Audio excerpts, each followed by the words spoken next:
Hello guys, you are welcome to Omake Media. Here we break the news as they unfold. Please subscribe to our YouTube channel by clicking the red button. And don't forget to turn on the notification bell so that you will be notified anytime we upload a video. And please give our video a thumb up by pressing the like button. Thank you.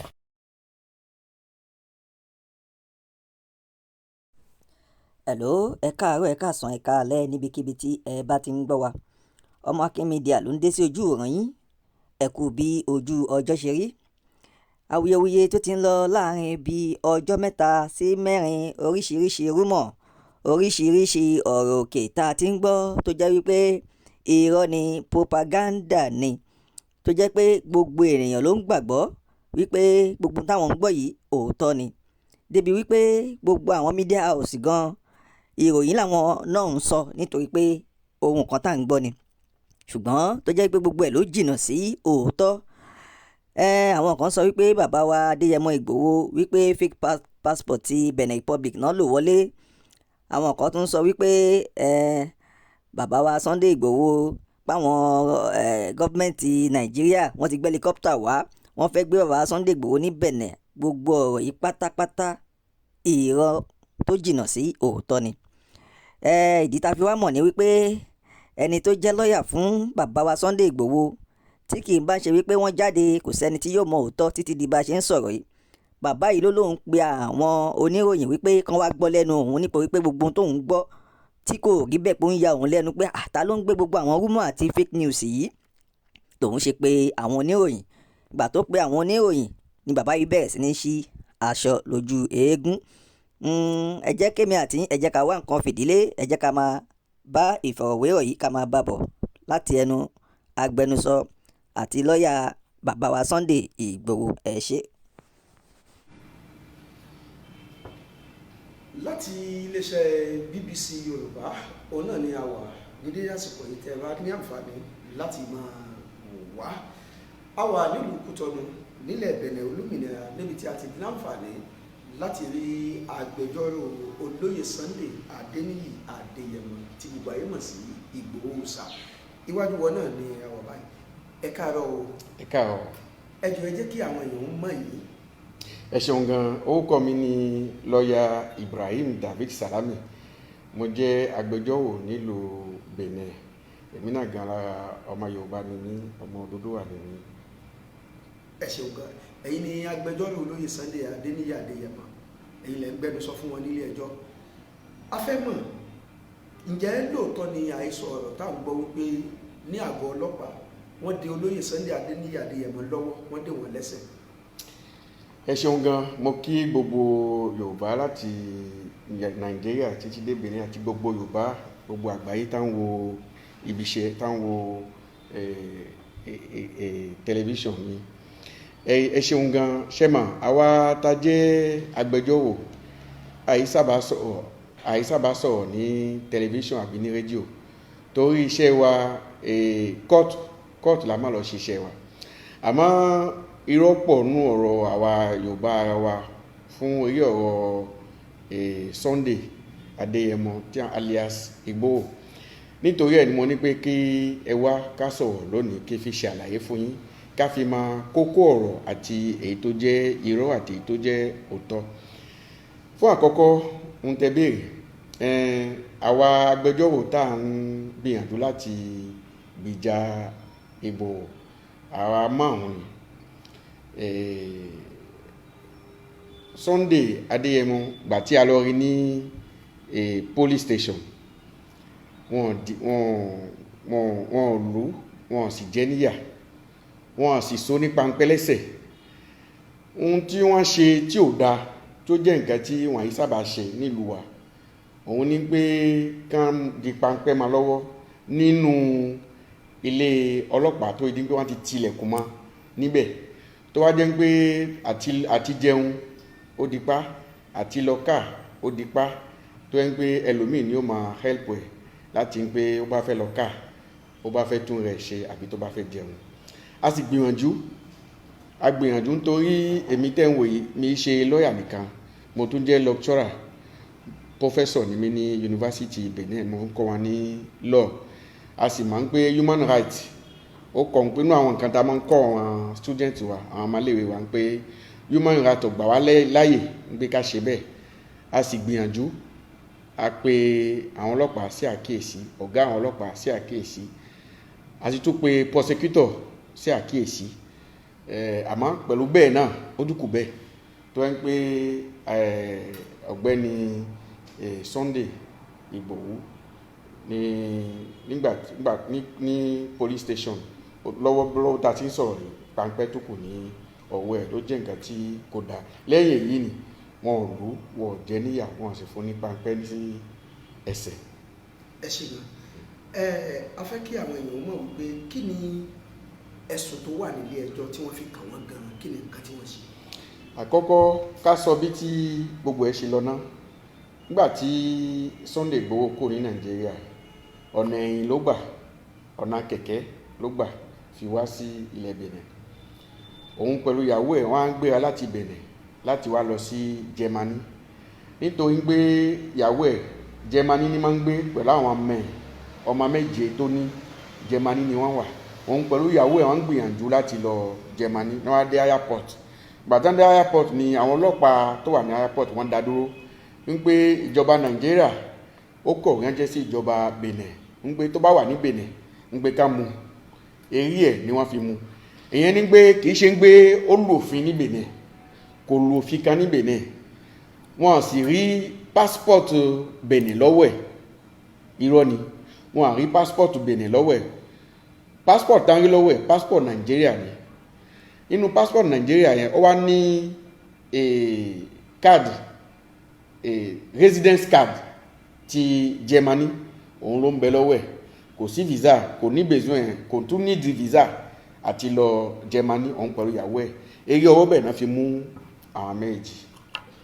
ẹ ṣe ó dá mi lójú pé gbogbo àwọn èèyàn tí wọ́n ń wo BBC Yorùbá wọ́n ti máa wo bí a ṣe ń bá agbẹjọ́rò olóyè Sunday Adéníyì Adéyẹmọ Ìgbòho sọ jomitoro ọ̀rọ̀.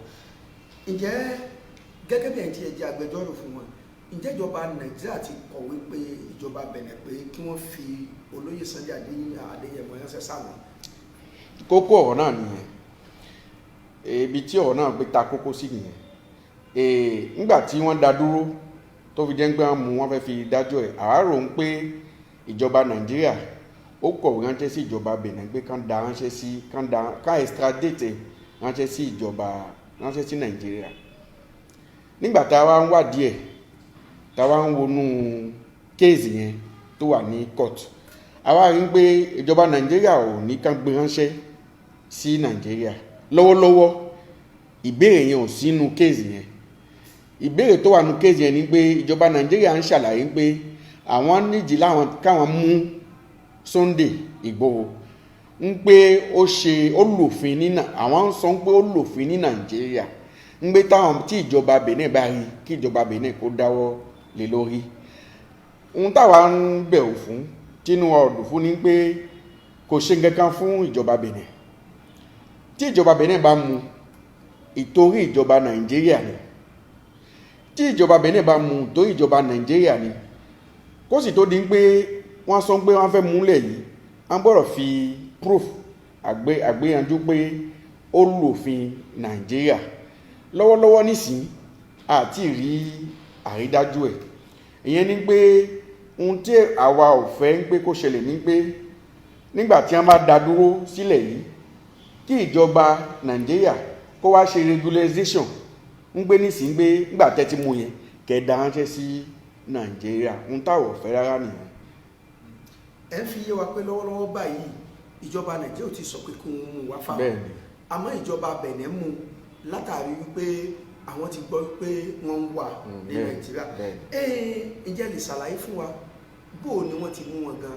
Àwọn kan ní wọ́n ti wà nínú bàálù inú àfihàn kí wọ́n tó mú wọn, àwọn kan ní wọ́n lọ tọ̀, àwọn kan ní wọ́n lọ jẹun. Bó ni wọ́n ṣe mú wọn gẹ́gẹ́ bẹ́ẹ̀? Nígbà tí wọ́n wá airport, wọ́n ṣe formalities àwọn ẹrù wọn wọ́n ti kó ẹrù wọn lọ. Nígbà tí wọ́n fẹ́ présenter passport fún police station tó wà ní airport, òun náà fi mú wọn. tó dà ń pé orúkọ wọn ti wà nù engine níbẹ̀ ní wọ́n pe àwọn ọlọ́pàá brigade criminal wà mú wọn wọ́n fi wá gbé wọn sí brigade criminal nílùú Kútọ̀nù. a gbọ́ pé àṣírí pé wọ́n ti fi ìyàwó wọn sílẹ̀ lọ́wọ́lọ́wọ́ báyìí ìyàwó wọn tó ní ẹjọ́ kankan níwájú ẹjọ́ wọn àbí ìyàwó wọn náà tó lẹ́jọ́. ní àwọn méjì ni wọ́n pè lẹ́jọ́ ṣẹ́sìmọ̀ nínú judicial practical wa nílẹ̀ tí wọ́n bá múyàn bẹ́ẹ̀ tí wọ́n bá ṣe ìjọ tán fẹ́ ṣe ní ilé police station a máa ń lọ́dọ̀ prosecutor station mẹ́ta ni àkọ́kọ́ a lọ́dọ̀ prosecutor èkejì a lọ́dọ̀ ohun tá a máa ń pè ní judicial inspection adájọ́ tí máa ń wádìí case tabako ní adájọ́ tó ń wádìí case a wà lọ àdó adájọ́ ẹ̀kẹta ni òun ní máa ń gbìyànjú pé ṣé wọ́n gbé sí ẹ̀wọ̀n ni tàbí wọ́n ní fi sẹ́wọ̀n kó tó di pé wọ́n tó dájọ́ ẹ̀. nígbà tí a dé first station lọ́dọ̀ prosecutor ẹ̀yìn la fi máa ń gbé àwọn méjì náà ń pè lẹ́jọ́ làwa sọ ń gbé ní ti ìyàwó yẹn kan yọ tiẹ̀ kó nítorí pé ìyàwó ò bá nínú activity ẹ̀ tó fi jẹ́ activist ìyàwó ò bá nínú ẹ̀ tó bá dé ń pé ìyàwó náà lu òfin kò ju òfin pé ó jẹ́ ìyàwó Ìgbòho wọn sì lè mú yàn torí pé èèyàn jẹ́ ìyàwó èèyàn kan tàbí èèyàn jẹ́ ọmọ èèyàn kan ẹni tó bá lu òfin òun fúnra rẹ̀ ló dáhùn fún òfin tí wọ́n bá mú fún ìtorí ẹ̀ la fi gbìyànjú pé àwa lọ́ọ̀yà yẹn a gbìyànjú pé kí wọ́n fi ìyàwó yẹn lẹ̀ náà kó tó di pé a lọ àwọn station gbogbo tó kù gbàtà sì gbọ́ yẹn sí wa lẹ́nu ní eré station àkọ́kọ́ yẹn wọ́n fi ìyàwó náà lẹ̀ wọ́n sì gbé passport ẹ̀ fún ló wá ṣe discharge èmi mo ṣe discharge fún ló wá sign sí pé òun gba passport donc òun tiẹ̀ ọwọ́ tiẹ̀ ti tán síbẹ̀ ìjọba Benin ò tún ní case kan pẹ̀lú ìyàwó ẹ̀. ẹ ṣeun gan gẹ́gẹ́ bí àgbékalẹ̀ òfin kámúyàn láti ìlú kan síbì kan ti ọdún 1994 nígbà tí ìjọ ṣeé ṣe pẹ̀lú ẹjọ́ tó wà lẹ̀ ìjọba Nàìjíríà láṣẹ láti sọ pé kí wọ́n fi olóyè Sunday Igboho wọn ṣe sáwọn òfin yẹn lè ṣiṣẹ́ lórí wọn. ok ohun àlàyé tàṣe ní pé a wà nù cooperation láàrin ìlú méjì tó bá dé ń pé èèyàn kan máa lòfin lọ́dọ̀ nílùú kan wọ́n lè dá sí ìlú kejì fún ti bẹ́ẹ̀ ó gbọ́dọ̀ wà láàrin ìlú méjì òfin ó gbọ́dọ̀ wà láàrin ìlú méjì ń pé tó bá di tí onítèmi bá ṣẹ̀ tó bá wọ́dọ̀ ẹ̀ ó gbé ránṣẹ́ sí mi òun la máa ń pè ní lédè French accord d'extradition convention yẹn gan tó jẹ́ pé wọ́n fi lè gbéyàn kó ní Benin lọ Nàìjíríà kò sínú òfin èyàn wà kò sínú òfin láàrin ìlú méjì donc ó wá dé pé tí àkọ́ yẹn ò bá sí lérí òfin o àti gbé ránṣẹ́ yóò nípa tó bá dé pé àfi tó bá wọnú politics náà a lè wá dáhùn sí torí inú politics yẹn lọ́ọ̀ kò tó ṣe kankan náà mà àmọ́ ńlá bá fẹ́ sọ ti òfin tó bá fẹ́ sọ ti lọ́ọ̀ kò sí accord de coopération convention yẹn láàrin Nàìjíríà àti Benin. tó inú wa dùn lẹ́ẹ̀kan sí BBC Yorùbá ó ní láǹfààní láti máa wò wáyé níbi tí a ti wà ní ìlú Kútọ̀nù lílẹ̀ Benin olómìnira pẹ̀lú agbẹjọ́rò Ibrahim Bámidélé Salami tí wọ́n jẹ́ ìkan nínú àwọn agbẹjọ́rò márùn-ún tó ń gbẹnusọ fún olóyè Sunday Adéníyì Adéyẹmọ tí gbogbo wa mọ̀ sí Ìgbòho Òòṣà.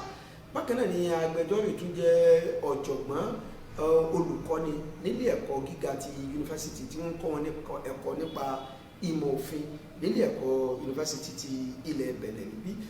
ǹjẹ́ àwọn èèyàn tí wọ́n jẹ́ àwọn àgbààgbà Yorùbá bóyá nílẹ̀ àti ní Nàìjíríà ǹjẹ́ wọ́n dìde sí ọ̀rọ̀ yìí láti ṣe àtìlẹ́yìn fún olóyè Sunday Adéníyì Adéyẹmọ? àwọn tí nílẹ̀ Yorùbá ní gbogbo àgbáyé tí wọ́n ń gbìyànjú láti help Sunday Igboho wọ́n pọ̀ gidi. Mobilization yẹn ó wà ní gbogbo àgbáyé ni, ní Áfíríkà ni, ní Europe ni, ní UK ni, ní USA ni, kódà àwọn tí ń pè wá tán fún wa ní àtìlẹ́yìn wọ́n pọ̀ gidi gan, tán fi àdúà àti àdúà fi tì wá lẹ́yìn wọ́n pọ̀ gan. àlàyé tí mo fẹ́ ṣe ni pé ohun tí wọ́n sọ pé ohun tí ìjọba Nàìjíríà ó sọ pé Ìgbòho ṣe ohun tí táwọn pè ní infraction anú òfin mẹ́ta ni wọ́n ní pé ó jẹ̀bi fún kí ṣàlàyé òfin mẹ́ta náà fún òfin àkọ́kọ́ tí wọ́n sọ òun ní pé wọ́n sọ pé Sunday Ìgbòho ó máa ń ṣe traffic ìbọn ogun ìyẹn jẹ́ pé máa ń rọra ìbọn ogun láti lọ kó lọ Nàìjíríà àbí láti ṣe ogun ṣáò ìyẹn ni àkọ́kọ́ ó yà wá lẹ́nu accusation ó yà wá lẹ́nu gan-an. Èkejì wọ́n ní pé ó ń gbìyànjú láti máa jẹ́ kí ìgbòdìyàn kó wà ní ìlú láti dàlúrú ó máa excite àwọn èèyàn láti da Nàìjíríà rú. Ẹ̀kẹta ni pé ó ń tráyè láti pín Nàìjíríà sí méjì àbí mẹ́ta.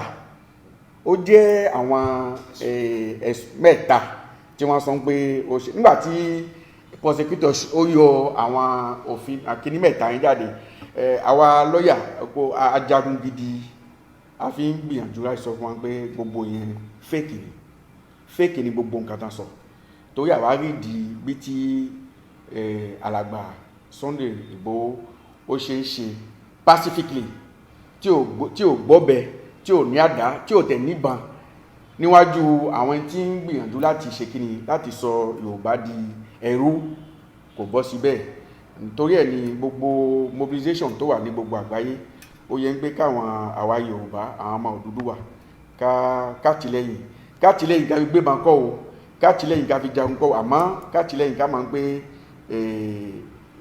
èdè Yorùbá pẹ̀lú civilization Yorùbá ó nídi pé kẹnu wa kókò kí ká fi sọwọ́pọ̀ ká fi jagun ohun tó wà important gidi fáwa tó jẹ́ kókó òun ní pé never a gbọ́dọ̀ jẹ́ kí wọ́n extradite Sunday Igboho sí Nàìjíríà torí tá bá extradite sí Nàìjíríà fún gbogbo nǹkan tó ṣẹ̀ nílé ẹ̀ pẹ̀lú gbogbo bí tí àwọn army ṣe ń dàlámù àfi ń gbé ká gbé ránṣẹ́ fún kú ní gbé ká gbé ránṣẹ́ sí Nàìjíríà tó bá jẹ́ bẹ́ẹ̀ ká kú gbé síbẹ̀ ní ká kú pa ó tún sàn ju ń gbé ká gbé lọ Nàìjíríà kí ká lọ pa bí ẹran donc ìgbìyànjú táwa nìyẹn ìjà táwa ń jà ní ilẹ̀ Benin òun nìyẹn.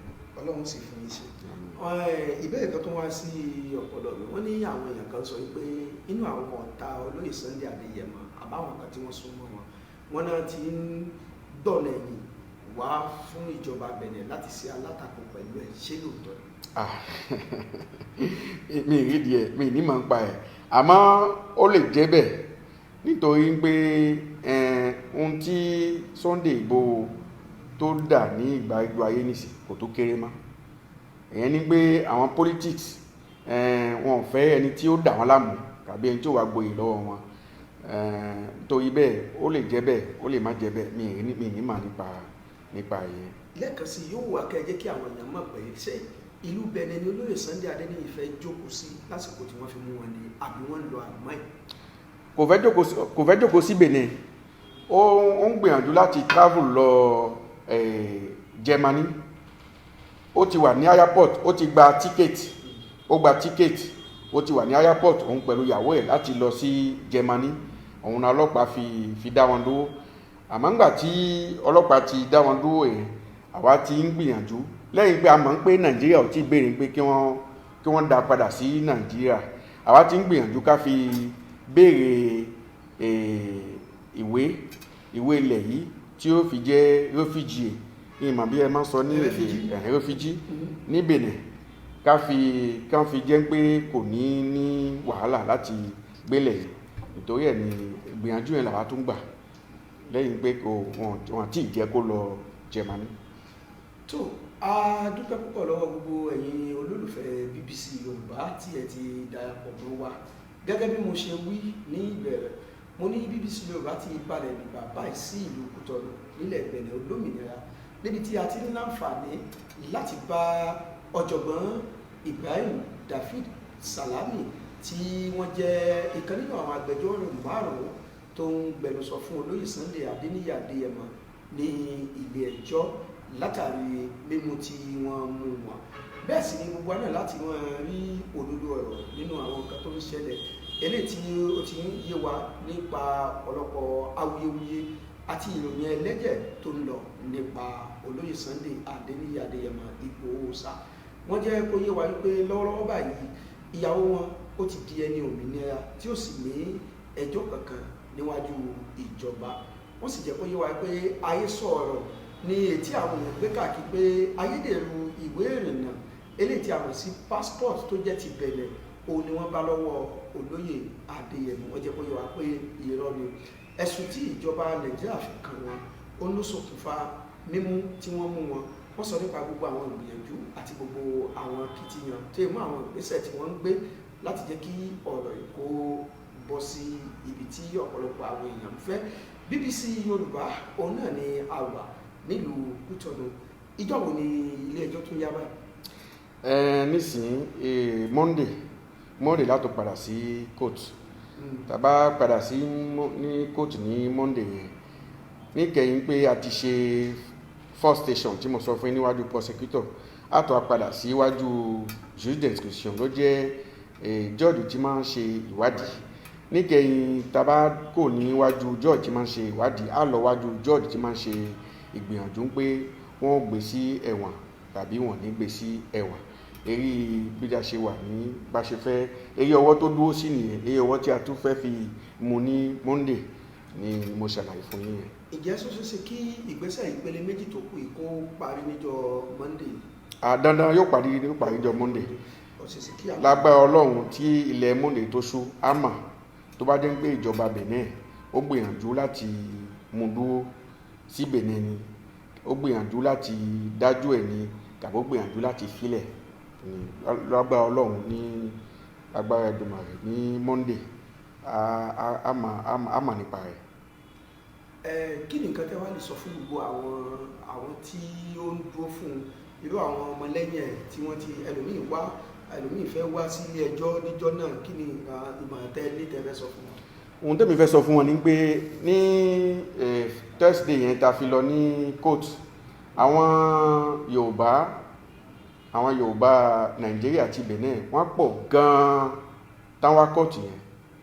Mo sì á ń ṣàlàyé fún wọn pé bá ṣe ń ṣe yẹn ò dáa, bí wọ́n ṣe ń lọ tábọ̀ tí wọ́n pọ̀ tí wọ́n ń wálé ẹjọ́ yẹn kò dáa. Kó ní kálukú gbélé ẹ̀, kó ní kálukú ṣe sùúrù kó gbélé ẹ̀, kó fi àwa tí a nígbìyànjú la mọ iṣẹ́ wa ṣe ká fi wálẹ̀ ká ṣiṣẹ́ wa ní ìrọ̀rùn ká má dí wa lọ́wọ́. Torí nígbà tí wọ́n bá ti ń sọ pé ẹni tí à ń gbìjà ẹ̀ ń gbìyànjú láti pe ogun wá sílùú, táwọn náà tó wá ń ṣe bẹ́ẹ̀ tíyàn tó wá ń pọ̀ ní kóòtù kò tún dáa, kò jẹ́ nǹkan tí yóò help Sunday Igboho láti yọ ọ̀rọ̀ ẹ̀ kó nu ilé kóòtù. Donc kó ní kálukú gbélé ẹ̀ kó máa fi àdúrà fi tì wá lẹ́yìn kí Ọlọ́run kó fún wa ṣe. Ẹ ṣeun. Àwọn èèyàn bẹ̀rẹ̀ pé olóyè Sunday Adéníyì fẹ́ sá lọ lágbà tí wọ́n dá wàhálà lẹ̀. Ṣé lóòótọ́ wọ́n fẹ́ sá lọ ni àbí wọ́n kàn fẹ́ lọ wọ́n ní wọ́n fẹ́ sá lọ àlùmáyìn ni? Ṣé lóòótọ́ ni wọ́n fẹ́ sá lọ sí Germany? Àkọ́kọ́ ohun tí ó sọ ni pé tí ẹ bá wà ní ìlú yín táyò bá gbà yín kàbí ń pé ẹ̀hún gbà yín pé láti ń gbé ká pa yín, tẹ bá rí bìkan ẹ̀ sá lọ. Ta ló lè bá sọ ọ̀rọ̀ yẹn pé wọ́n gbìyànjú láti pa ẹ́, orí kú sójú báyìí, àwọn àbúrò ẹ kú, kíní dráìvà ẹ wọ́n pa, a rí fọ́tò a rí fídíò tí ẹ̀jẹ̀ dànù. Ta ló rí kú tí ò sá? Tó bá sá ó yẹ kó àgbò tó fẹ̀ yìnrìn lọ ni ó yẹ kó lọ mágbára wá. Òun ló fi gbọ̀nà yìí fi wá Benin láti wá lọ Germany tó ń lọ ìlú títí máa ń lọ tẹ́lẹ̀ rí bí ibẹ̀ ni ìyàwó ẹ̀ wà, àwọn ọmọ ẹ̀ ibẹ̀ náà wà. Ó wà correct pé kó padà sí Germany kó fi lọ ṣe àwọn activity yẹn. Ẹ ṣeun gan, inú wa dùn púpọ̀ kó tó di pé a kàdé ilẹ̀ ẹ tún jẹ́ kó ẹ bá fi dáhùn ìròyìn pé olóyè Sunday sì tún wà ní àhámọ́ ọlọ́pàá yóò sì lọ kóòtù. Torí títí dìsìn àṣà àwọn kan tí wọ́n ń pè láàárọ̀ ìdìsìn èèyàn tó ti pè mí ti lé ní ogún pé ó ti lọ, àwọn ti rí ní bọ́dà, àwọn ti rí ní frontier. Ẹ jẹ́ káwọn èèyàn mọ̀. Níbi táwa yìí Kútọ̀nù la wà, ilé iṣẹ́ mi lẹ wà ń bí. police station 1 kilometre ló wà sí iléeṣẹ́ mi ó kù mbẹ̀ Sunday Igboho ó kù ní ọwọ́ police station ní Kútọ̀nù kò tí kò ní Benin. tí a bá tó ní ọ̀rọ̀ mi BBC Yorùbá ó tó máa kàn sí yín tó a dúpẹ́ lọ́wọ́ gbogbo ẹ̀yin olólùfẹ́ ojúléeṣẹ́ BBC Yorùbá gẹ́gẹ́ bí gbogbo yín náà ṣe mọ̀ tí ẹ láǹfààní láti wò wá látàárọ̀ ìlú Kútọ̀nù lórílẹ̀‐èdè Benin òǹlàwà níbi tí a ti wà níwájú amòfin tí wọ́n jẹ́ ọ̀jọ̀gbọ́n olùkọ́ni nílé ẹ̀kọ́ gíga yunifásitì amòfin Ibrahim David Salami tí wọ́n jẹ́ ìkan nínú àwọn agbẹjọ́rò márùn-ún tó ń gbẹnusọ fún olóyè Sunday Adéníyì Adéyẹmọ tí gbogbo ayé mọ̀ sí Ìgbòho Òòṣà wọ́n fi dá wa lójú wípé lọ́wọ́lọ́wọ́ báyìí wọ́n sì ń bẹ ní àhámọ́ àwọn ọlọ́pàá èyí tó túmọ̀ sí pé wọ́n lọ ilé ẹjọ́ lọ́jọ́ ajé tó ń bọ̀ wọ́n ní ìpele mẹ́ta ni ẹjọ́ ọ̀hún gbà wọ́n ìpele àkọ́kọ́ ó ní kí ẹni tó fi ẹ̀sùn kàn wọ́n kó sọ tí ó fẹ̀sùn kàn wọ́n fún ìpele kejì ó ní kí adájọ́ olùwádìí kó ṣèwádìí pé ẹ̀sùn tí wọ́n fi kàn wọ́n ṣé lóòótọ́ ni ṣé irọ́ ni ìpele kejì ni ìpele lẹ́ẹ̀kẹta ní kí adájọ́ dá pé ẹ̀sùn tẹ́ fi kàn wọ́n lẹ́yìn ìwádìí a rí pé kò fẹsẹ̀ múlẹ̀ kó máa lọ lé ìpele nínú ìpele mẹ́ta wọ́n ti yanjú ìpele àkọ́kọ́ ìpele kejì náà ni méjì tó kù ni wọ́n mẹ́nubà ní ọjọ́ ajé eléyìí tí wọ́n nígbàgbọ́ pé yóò yanjú níjọ́ náà wọ́n sì rọ gbogbo ẹ̀yin ènìyàn pé àdúrà ní kẹ́ máa fi ran olóyè Sunday Adéníyì Adéyẹmọ tí gbogbo ayé mọ̀ sí Ìgbòho Òòṣà lọ́wọ́ bákan náà ni wọ́n jẹ́ kó yé wa wípé iléeṣẹ́ wọn tí BBC Yorùbá wà lọ́wọ́lọ́wọ́ yìí kò ju kìlómítà kan sí àgọ́ ọlọ́pàá tí olóyè Sunday Adéníyì Adéyẹmọ wà ẹ̀yìn iléeṣẹ́ wọn ni ó wà pẹ̀lú òkú ọlọ́run bá bí ó bá sì jẹ́ ikọ̀ iléeṣẹ́ BBC Yorùbá á tún máa fi tó yín létí torí yín ni BBC Yorùbá fi balẹ̀ sílùú Kútọ̀nù nílẹ̀ Benin olómìnira a dúpẹ́ púpọ̀ lọ́wọ́ yín ẹ ṣeun gan.